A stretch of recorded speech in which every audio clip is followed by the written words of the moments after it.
যে সমস্ত তথাকথিত বুদ্ধিজীবীরা আজকে কথায় কথায় ইসলামী মৌলবাদ, সন্ত্রাসবাদ, চরমপন্থার কথা বলে আমাদেরকে মনস্তাত্ত্বিকভাবে দুর্বল করার চেষ্টা করেছেন, আমি তাদেরকে বলবো, আলোচনাকে বলবো, ইসলামপন্থীদেরকে বলবো একটু পড়াশোনা করার জন্য, আন্তর্জাতিক পলিসিকে গবেষণা করার জন্য। পার্লামেন্টের হাতে গ্রেপ্তার হয়েছিল ব্রিটিশ ইন্ডিপেন্ডেন্ট পত্রিকার সম্পাদক একজন মহিলা সাংবাদিক, নিশ্চয় আপনার সঙ্গে গল্প আছেন। সেই সাংবাদিকের নাম ইভান রেডলি। তিনি তালেবানদেরকে জঙ্গি মনে করে, তালেবানদেরকে সন্ত্রাসী মনে করে, তালেবানদেরকে গুন্ডা মনে করে, তালেবানদেরকে জঙ্গলের জন্তু হিংস্র জন্তু মনে করে তাদের বিরুদ্ধে তিনি সাংবাদিকতা করতে গিয়েছিলেন। তিনি যখন তাদের হাতে গ্রেপ্তার হলেন এবং তালেবানদের আচরণ দেখলেন, সেই ইভান রেডলির কথা প্রত্যেকে প্রসারণ রাখবেন। আজকের এই দিনে 9/11 এই দিনে আপনাদের সুযোগ মতো এই 9/11-কে ওইবার মূল্যায়ন করবেন। আমি বলছি না আপনি সাহাবুল্লাহদের ভাষায় কথা বলুন, আমি বলছি না আপনারা তালেবানের ভাষায় কথা বলুন। শিক্ষিত সমাজের উদ্দেশ্যে বলতে চাই, অন্তত আপনারা 9/11-কে মূল্যায়ন করবেন। আমাদের বোন তালেবানদের হাতে যিনি বন্দী হয়েছেন এবং কালেমার দাওয়াত নীতির সেখানে বের হয়েছেন এবং সারা বিশ্বে তিনি এখন দাওয়াতের কাজ নিয়ে জিহাদের দাওয়াতে তিনি কাজ করে যাচ্ছেন, এবং রেডলির নামে যিনি একজন ইহুদি ছিলেন এবং তিনি ইসলাম গ্রহণ করেছেন, তার মধ্যে সংস্পর্শে আসার পরে তার ভাষায় আপনারা 9/11-কে মূল্যায়ন করবেন। আজ বাংলাদেশে একটু আমরা বলছে 2024 সালে এসব কি মানবদেরকে বন্ধ করতে হবে। হে কুলঙ্গার এবং হাজার প্রবক্তাকে রাখো, আগামী 2040 সালের বাংলাদেশ হবে সমগ্র বাংলাদেশের মর্যাদার বাংলাদেশ, হেলামের বাংলাদেশ, মহিলাদের বাংলাদেশ। চারুকলা থাকবে, শিল্পকলা থাকবে, সংস্কৃতি থাকবে, নারীদের শিক্ষা থাকবে, কিন্তু সেই শিক্ষা এবং সংস্কৃতিতে হেজাব যুক্ত হবে, নাজাব যুক্ত হবে, মুর্দা যুক্ত হবে। আর এই দেশের কোটি কোটি তৈরিক প্রেমী আমাদের বড়রা মেয়েরা সচ্চাই তারা সেই বোরকা নেকাব তারা ধারণ করবে ইনশাআল্লাহ। আমার ভাইয়েরা, ইভান রেডলি বলেছিলেন, আমি যখন গ্রেপ্তার হয়েছি তখন আমি মনে করেছিলাম আমাকে তারা জমা করে দিবে, কিন্তু আমি মোল্লা আমরের তত্ত্বাবধানে পরিচালিত তালেবানদের কাছ থেকে আমি যে আচরণ পেয়েছি, আমি তাদেরকে থুতু মেরেছি, গালাগালি করেছি, আর তালেবানরা তার উত্তরে আমার প্রতি সদাচরণ করেছে। ইভান রেডলি তার বই লিখেছেন, তালেবানরা যে খাবার খেত সেটা ছিল খুবই নিম্নমানের খাবার, আর তারা আমাকে উত্তম খাবারের জন্য তারা আমার যে ব্যবস্থা করত।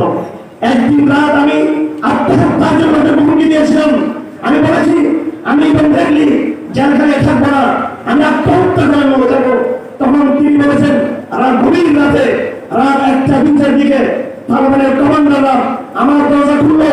আমি মনে করেছিলাম জঙ্গলের হিংস্র জন্তু এসে গেছে, এখন তারা আমাকে ছিঁড়ে ফেলবে, আমাকে দর্শন করবে, আমার উপর তারা হামলা করবে, আমার নানি এই শরীরকে তারা ভক্ষণ করবে। আমি সেটা মনে করেছিলাম, আমি ভয়ে কাঁপতেছিলাম। তালেবানরা আমার ঘরে ঢুকলো, অন্ধকার ঢুকলো, একজন কমান্ডার আমার নাকে হাত বাড়িয়ে দিয়ে দিল, আমার নিঃশ্বাসটাও বাঁচেই না। তারপর তিনি তৎক্ষণাৎ বের হয়ে গেলেন এবং তালেবানের সুস্থ হলো। ইভান রেডলি আত্মহত্যা করে নাই, এরপর মোল্লা তাকে আরেকটু উত্তম কারাগারে দেওয়ার জন্য নির্দেশ দিয়েছেন। আমার ভাইয়েরা, তালেবানরা তাকে দাওয়াত দিয়েছিল যে বোন তুমি এখন ফিরে হয়ে যাবে, আমরা তোমাকে কোরআনের দাওয়াত দিচ্ছি। ইভান রেডলি বলেছেন আমি এমন বন্দি অবস্থায় ইসলাম গ্রহণ করতে পারবো না, আমি আমার দেশ ব্রিটেনে গিয়ে চিন্তা ভাবনা করে গবেষণা করে রিয়েলাইজেশন করে আমার মন যদি সারা দেয় আমি সে ইসলাম গ্রহণ করবো। ইভান রেডলি দেশে ফিরে গেলেন, তালেবানদের আচরণ দেখলেন এবং মুজাহিদের আচরণ দেখলেন, তাদের ব্যাপারে আন্তর্জাতিক মিডিয়ার যে কুখ্যাত প্রমাণ ছিল সেগুলো তিনি মূল্যায়ন করলেন এবং তিনি সেই ইউরোপের জগৎটার মাটিতে তাওহীদ বিরোধী সেই ইউরোপের শিরে দাঁড়িয়ে তিনি ঘোষণা করলেন আশহাদু আল্লা ইলাহা ইল্লাল্লাহ ওয়া আশহাদু আন্না মুহাম্মাদার রাসূলুল্লাহ। আমার ভাইরা, আমি কাতারে ছিলাম, টেলিভিশনে বিতর্ক চলছিল যে 9/11 আক্রমণ মুসলমানদেরকে পিছিয়ে দিয়েছে। সাথে সাথে ওই টেলিভিশন বিতর্কে আলোচনায় আমেরিকা থেকে কিছু ভাই ফোন করলো, তিনি বললেন এমন কথা সমস্ত বিশ্ব মিডিয়াতে এসেছে 9/11 পরে America, Germany, Russia, France, Britain সহ সমগ্র পাশ্চাত্য জগতে জগতে ইসলাম নিয়ে যে প্রচুর পরিমাণ পড়াশোনা শুরু হয়েছে, 9/11 আগে ইসলাম নিয়ে তাদের সেরকম পড়াশোনা ছিল না। এবং 9/11 পরে ইসলামের গণজোয়ার শুরু হয়েছে ইউরোপের বাড়িতে, আমেরিকার বাড়িতে। আমার ভাইয়েরা, আমার বোন, আপনাদের বোন ইভন ব্রেডলি, ব্রিটিশ ইন্ডিপেন্ডেন্ট পত্রিকার সাংবাদিক, তিনি বলেছেন যে টুইন টাওয়ারের নিচে 700 লোক মারা গিয়েছে। কত মানুষ? 700 জন লোক মারা গিয়েছে। 700 লোক কেন মারা গেল? সেই জন্য আমরা হীনমগ্ন হয়ে গেছি। আমরা বলছি ইসলাম জঙ্গিবাদ না, ইসলাম সন্ত্রাসবাদ না, এই কাজ মুসলমান করতে পারে না, এই কাজ ইহুদিদের কাজ। অবশ্য ইভন ব্রেডলি বলছেন যে আমেরিকা লক্ষ লক্ষ শিশু হত্যা করেছে ইরাকের মধ্যে, যে আমেরিকা হাজার হাজার মানুষকে হত্যা করেছে, তারা তো কোনোদিন বলেনি এই কথা যে আমরা জঙ্গি না, আমরা সন্ত্রাসী না। যারা লাখ লাখ মানুষ হত্যা করেছে তাদের মধ্যে কোনো নিরাপত্তা নাই। আর 700 লোক মারা গিয়েছে। আর মুসলিম উলামা, তাদের সরকার, জনগণ, ওলামা সমাজ ইসলাম প্রতি কৈফিয়ত দিতে পুরো ফেরা তৈরি হচ্ছে। এটা হচ্ছে আমাদের ইমানের দুর্বলতা। আমার ভাইয়েরা, সেদিন যারা 9/11 সমালোচনা করেছিলেন, সন্ত্রাসবাদ আক্রমণ, আজ তাদের জিজ্ঞেস করতে চাই, আমার বন্ধুদেরকে, আমার মেয়েদেরকে, আমার সন্তানদেরকে, আমার মসজিদগুলোকে গুলিয়ে দেওয়া হচ্ছে, ধ্বংস করে দেওয়া হচ্ছে। এগুলোকে পুরো ফিলিস্তিনকে জাহান্নামের উত্তপ্ত আগুনে পরিণত করা হয়েছে। ইসরায়েল সেটা করছে, কিন্তু তার পিছনে মূল হিন্দন হচ্ছে আমেরিকা। বাংলাদেশের বাস্তবতায় বলতে চাই, হাসিনা দিন চলে গিয়েছে, ফেসিবাদ চলে গেছে, কিন্তু সেই ফেসিবাদের প্রেতাত্মা কিন্তু একবার বহাল রয়েছে। আমার ভাইরা, রাজনীতি বোঝার চেষ্টা করুন,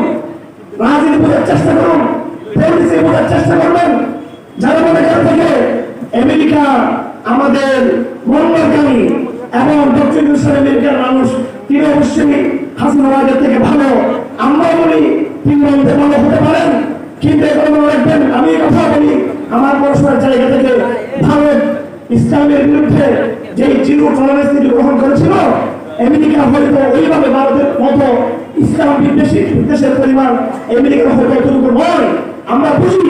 কিন্তু একটা কথা আপনারা ভালো করে বুঝে নেবেন, আমার সময় একটু দীর্ঘায়িত হলো, আমার এই কথা সবাই বোঝানোর চেষ্টা করবেন।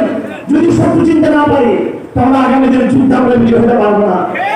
আর যারা মনে করে হাসিনা চলে গিয়েছে, আমরা চূড়ান্ত বিজয় লাভ করেছি, তারা প্রকাশ্য বাস করতেছেন। হাসিনা চলে গিয়েছে, প্রথম আলো মহান আছে, জেলিস্টার আছে, 71 টিভি আছে, সাংস্কৃতিক জগৎ আছে। ওই বিয়াদব কুলাঙ্গার কিভাবে শিল্পকলা একাডেমি পরিচালক হলো, তাকে কে বানিয়েছে? তাকে। সুতরাং আমাদের মাথার উপর থেকে ফ্যাসিজম চলে গিয়েছে, কিন্তু সাংস্কৃতিক কালচারাল ফ্যাসিজম কিন্তু বাংলাদেশ থেকে এখনো গ্রহণ করেনি। আমাদের চূড়ান্ত বিজয় সেদিন অর্জিত হবে, যেদিন রাজনৈতিক ফ্যাসিজমের ন্যায় সাংস্কৃতিক ফ্যাসিজমকে চূড়ান্ত বাংলার মাটিতে পরাজিত করতে পারবো। আমার ভাইরা, আগামী দিনের চ্যালেঞ্জ কি হতে পারে সেটা বুঝার জন্য বলছি। আমেরিকার কূটনৈতিক বক্তব্য আপনারা ধরে খাবেন না। আমরাও স্পষ্ট ঘোষণা করতে চাই, হেফাজত ইসলামের পক্ষ থেকে এবং আমাদের সমস্ত ইসলামিক যে মেম্বারগুলো রয়েছে সেগুলোর পক্ষ থেকে আমরা আমেরিকার সাথে ডায়লগ করতে চাই।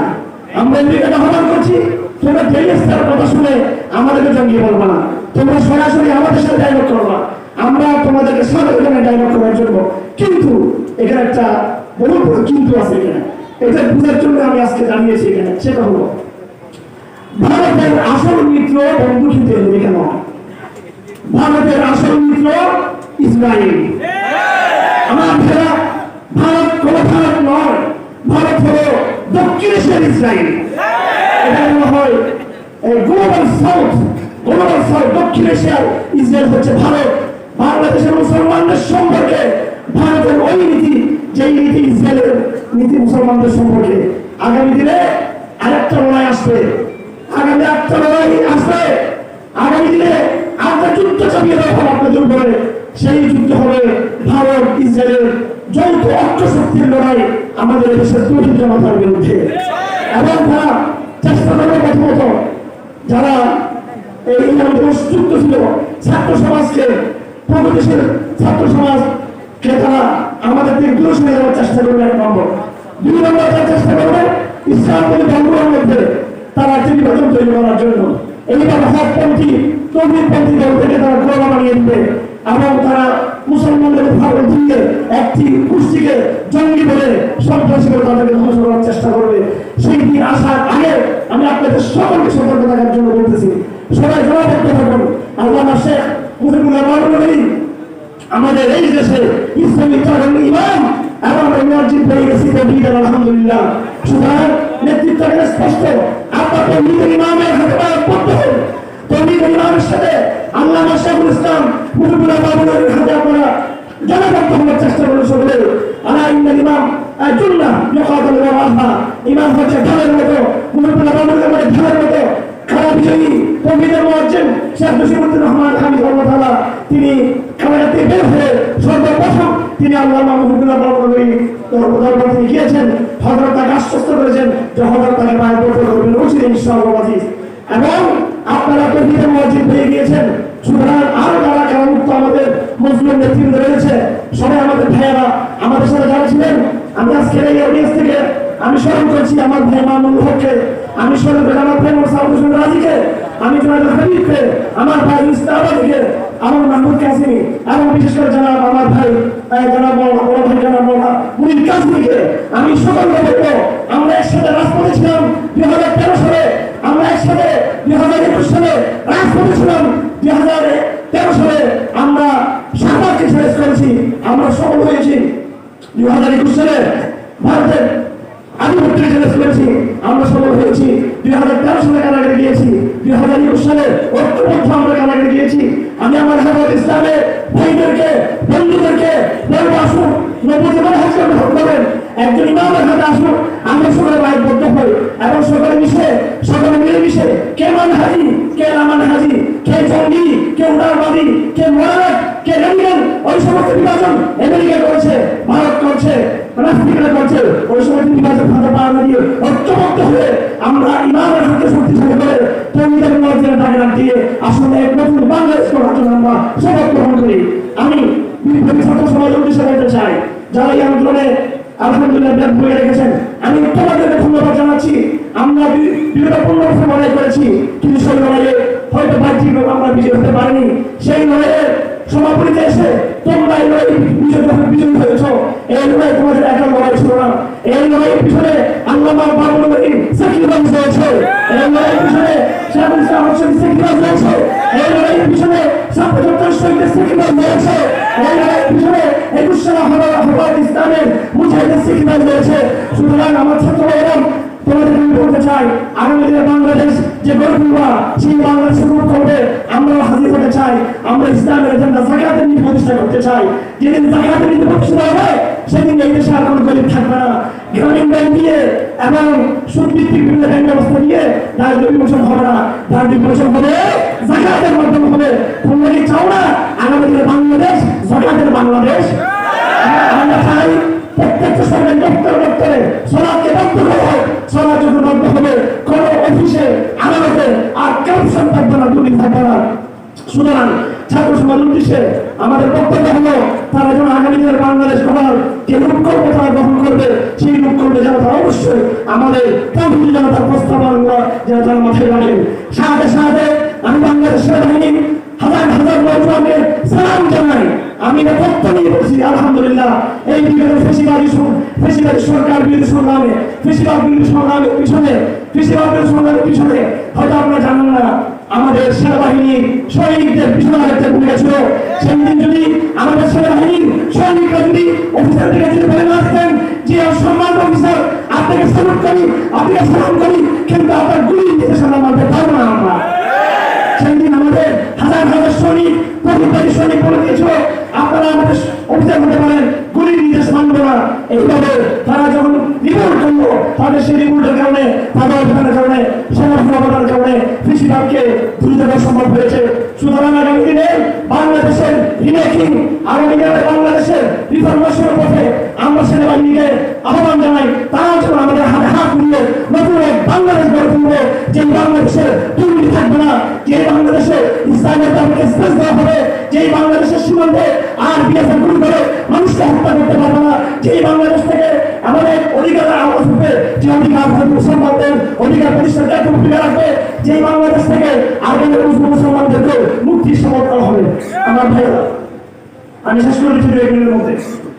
আমি যখন স্টেজে এসেছি তখন কয়েকটা ঘটনা ঘটে গিয়েছে। একটি ঘটনা, আমাদের কিছু ভাইয়েরা লেট হেডকোয়ার্টারে তারা ঘেরাও করেছে। আমরা আমাদের আজকের সমাবেশ থেকে যারা খুনের সাথে জড়িত ছিল, খুনের সাথে যারা জড়িত ছিল, হাসিনা নিজের প্রত্যেকটা নিজের বিচার দান করছি আমরা। আপনার করছি না আপনারা র্যাবের আমাদের ভাইয়ের আজকে লেট হেডকোয়ার্টারে ঘেরাও করেছে। এই অভিযান র্যাব দলের বিরুদ্ধে, র্যাবের ইনস্টিটিউশনের বিরুদ্ধে নয়, র্যাবের মধ্যে যারা গুম করেছে, ভুল করেছে তাদের বিরুদ্ধে। আমরা হেফাজত ইসলামের নোয়াখালী জেলা আজকে এই সম্মেলন থেকে আমাদের সমস্ত ভাইদেরকে আমরা সমর্থন জানাচ্ছি, যারা গুমের বিরুদ্ধে র্যাব কমিশন ব্যবস্থা করেছে। আমি আপনাদেরকে আরো সুসংবাদ জানাচ্ছি। আজকে আলহামদুলিল্লাহ আমাদের মুর্শিদ চৌধুরী ভাই মানে আমাদের একজন দাঁড়াই কারাগারে মুক্তি পেয়েছে আলহামদুলিল্লাহ। অচিরে আপনাদের বোন নাবিলা সহ আরো কিছু বোন মুক্তি পাবে ইনশাআল্লাহ। এই সরকার প্রথমে পরামর্শ শতাধিক ভাইকে আমরা কারাগারে মুক্ত করতে পেরেছি আলহামদুলিল্লাহ। আমিও কৃতজ্ঞ হব যদি এখানে হতে পারা নিজামুদ্দিন সাহেবের নাম এখানে না আনিয়ে থাকি। আজ আমাদের হেফাজত ইসলামে অনেক ভাইরা রয়েছেন, বন্ধুরা রয়েছেন, আমাদের মুরব্বীরা রয়েছেন, এই দেশে অনেক সামনে আলিফা আছেন, মুফতিরা আছেন, কিন্তু আমাদের কোনো কিছু ব্যথা আছে। মৌলানা নিজামুদ্দিন সাহেব নির্মাণ স্কুল মাদ্রাসার মধ্যে এবং হেফাজত ইসলাম নোয়াখালী জেলার সভাপতি সম্মান আমি, তিনি আমাদেরকে প্রায় 10 থেকে 15 লক্ষ টাকা বিগত 1 বছর 3 বছরের মধ্যে তিনি দান করেছেন তিনি। এবং তার এই অর্থায়নে আপনাদের নোয়াখালী জেলা এই অর্থায়নে মৌলানা গুলাম সাহেব সহ অসংখ্য তাদেরকে আমরা মুক্ত করতে পেরেছি। মৌলানা গুলাম সাহেবের মুক্তির পিছনে আমাদের পরিশ্রম ছিল, আমাদের কোর্ট কাছারিতে আমরা আইনগত লড়াই করেছি, কিন্তু আমাদের পিছনে এই মামলা মোকদ্দমার জন্য সম্পূর্ণ অর্থ যোগান দিয়েছেন আমাদের এই আজকের হেফাজত ইসলামের নোয়াখালী সমাজের আমিরের মোহতারাম। আমি আপনাদের সকলে বলতেছি, এরকম নিষ্ঠা প্রত্যেকবারই একজন আলোর পিছনে আপনারা সবাই একজন নাফরবদ্ধ হলে কোনো দাবত করবেন না। তিনি অন্যতম ব্যক্তিত্ব, তিনি শুধু সুন্দর আর মাহফিলিতে শিক্ষা এবং গর্জন করেন না, তিনি বাস্তবিক বছরের পক্ষে থাকেন। আমি সর্বশেষ কথা বলে আপনাদেরকে শেষ করে দিচ্ছি, হলো আমাদের সম্মানিত কারামুক্ত আমি বলতে চাই না, কারামুক্ত মানে তাকে এহসান করে কারাগারকে ছেড়ে দেওয়া হয়েছে। আমি মনে করি তৌফিক পাখি জামানের সেন্টিমেন্টকে সম্মান করে আমার মনে সরকার বাধ্য হচ্ছে ওনাকে ছেড়ে দেওয়ার জন্য। ওনাকে কোনো নেগোসিয়েশন করে বের হতে হয়নি, আবিষ্কার বের হতে হয় নাই।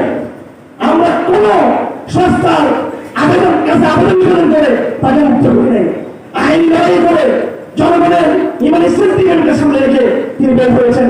তার নাম কারামুক্ত নয়, তার নাম হলো কারা বিজয়ী। তার নামের সাথে আমরা আজকে বলবো কারা বিজয়ী তৌহিদের মুয়াজ্জিন। তিনি একটা দুঃখ নিয়ে বের হয়েছেন, তিনি মনে একটা দুঃখ নিয়ে বের হয়েছেন। আপনারা সকলে জানেন তাকে যে অপরাধ দিয়ে তাকে জেলে পুরা হয়েছিল। শাহাদাতের রসুলের বিরুদ্ধে যারা করতে পারছিল তাদের কথা আপনাদের সকলে জানা রয়েছে। আমরা ময়দানে বিভিন্ন জায়গায় মিছিল মিটিং করেছি, কিন্তু আল্লাহ দিয়ে কিছু তৌহিদ সাগর যারা নবী প্রেমের প্রমাণ করে রেখেছে, নবী প্রেমের প্রমাণ রেখে তারা শাহাদাতের রসুলদেরকে যথাযথ শাস্তি দিয়ে তারা নিজের গলায় ফাঁসির জন্ম তারা নিয়ে নিয়েছে। আর যারা অডিয়েন্সে আছেন আপনাদের চেয়ে তারা অনেক পরিমাণ না, যারা আমরা বক্তৃতা করছি আমাদের চেয়ে তারা অনেক পরিমাণ না। ওই সমস্ত আশি রসুলদেরকে একজন মুক্ত রাখা পর্যন্ত আমরা ক্ষিপ্ত হব না। আমি আপনাদের সকলকে আহ্বান করছি, একজন কারাবন্দীকে মুক্ত করেন ওয়াজিব। ফেকান্তিতে লেখা আছে পৃথিবীর পূর্ব প্রান্তে কোন মুসলমান গ্রেপ্তার হলে পশ্চিম প্রান্তের মুসলমানকে ওয়াজিব হলো তাকে মুক্ত করে ছাড়িয়ে আনা। আর যদি বাংলাদেশের 7 বছরদের শাস্তি প্রয়োগকারী ভাইদের বিরুদ্ধে কোনো ব্যবস্থা না হয়, তাদেরকে ফাঁসির মঞ্চে যেতে হয়, মনে রাখবেন এই দেশে আসমান থেকে কদম নাজিল হবে। আমরা কেউ ছাড় দিবেন না, আলমকে মুফতিকে কোন ইসলাম মধ্যে ছাড় দিবেন না।